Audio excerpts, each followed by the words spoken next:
Voilà. Voilà.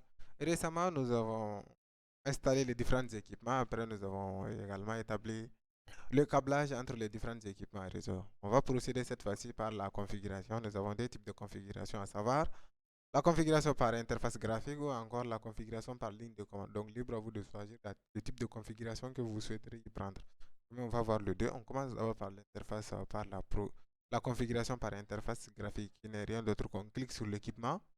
Après, on vient prendre en compte le port en question du routeur, port 00, et je procède à la donation de l'adresse IP.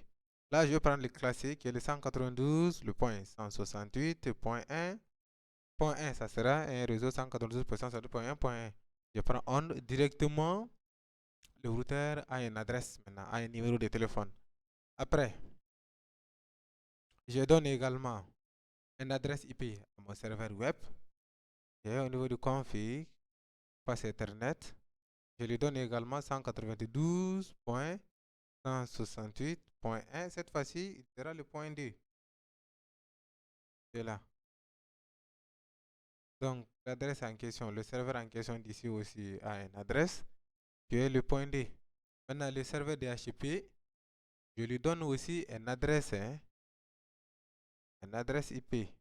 Maintenant, lui, à son tour, va donner les adresses de façon automatique à tous les équipements en question. Donc, je l'active, il est là.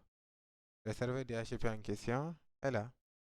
Et je procède à la configuration du DHCP même. Je viens au niveau d'ici DHCP, je rentre. Après, il me demande l'adresse du passerelle qui est l'adresse du routeur. Le 192.168.1.1 qui est là. Maintenant, il me demande l'adresse du DNS. Après, je vais configurer ça. Maintenant, il me demande l'adresse, il doit commencer à donner à partir de quoi. Moi, je lui dis qu'il commence à donner à partir de 10. Et là, le nombre d'utilisateurs est là. Là, il n'y a pas de souci. Je prends on pour l'allumer et puis je prends save directement. Comme vous pouvez le voir, ça a été ajouté. Le passerelle a été ajouté. Ça doit commencer à donner par 10. Donc, pour chaque équipement, je ne fais qu'activer l'adresse IP.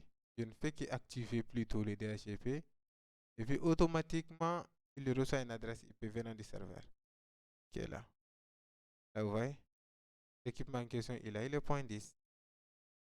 Donc, je procède avec tous les autres équipements.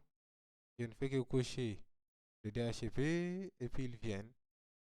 Je fais pareil.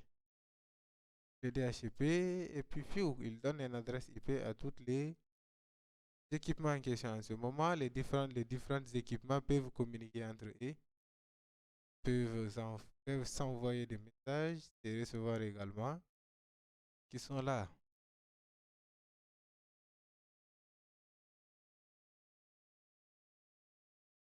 D'accord. Ok. Maintenant, je vois qu'il est presque.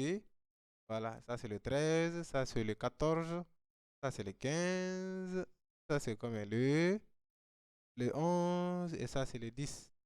Comme vous pouvez le voir en ce moment, quand on essaie de voir s'il y a la communication entre le PC qui est là et l'ordinateur également qui est là, il me dit Successful, ça marche très bien parce qu'il y a la connexion, ils sont déjà sur le même réseau. Mais le serveur qui est là, le serveur DNS n'a pas été configuré, le serveur SMS aussi n'a pas été configuré, etc., etc. On n'a fait que configurer le serveur DHCP, le serveur web qui est là, le serveur web là. Donc, si on veut avoir accès au serveur web, à partir d'ici, je ne fais que venir au niveau des desktop, web browser qui est le navigateur. Je tape l'adresse du serveur qui était le 2. Directement, j'ai accès au serveur qui est là. Ils me disent que le serveur marche très bien. Et ça veut dire que même si on modifie au niveau du serveur HTTP qui est là et qu'on modifie quelque chose, par exemple, au lieu qu'il soit Welcome Cisco Packet Tracer, on dit par exemple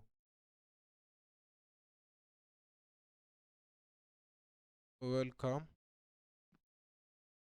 Asta Academy.